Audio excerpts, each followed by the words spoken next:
Пръскането на градината обикновено завършва с умор в гърба и раменете. Представяме ви пръскачки Hydrofix. Те са с меки презрамки и допълнителна подложка на гърба за удобство при работа. Изборът на модел зависи от площта и начина на работа. Предлагаме ръчни и акумулаторни, също така хибридни модели. Ръчните пръскачки са с обем от 1 до 16 литра и са отлични както за цветята на терасата, така и за лехите и овошките в двора. Акумулаторните модели са с капацитет от 6 и 16 литра.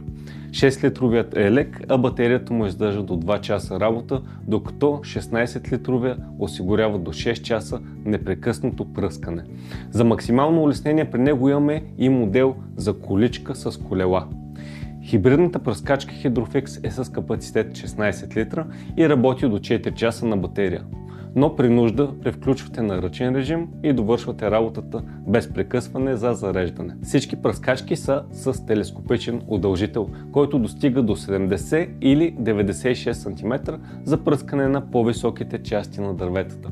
А 16-литровите пръскачки идват в комплект с 4 модела дюзи. В следващото видео ви показваме как да сглобите хибридна пръскачка Hydrofix. В случай, че имате въпроси, нашият екип е готов да ви помогне.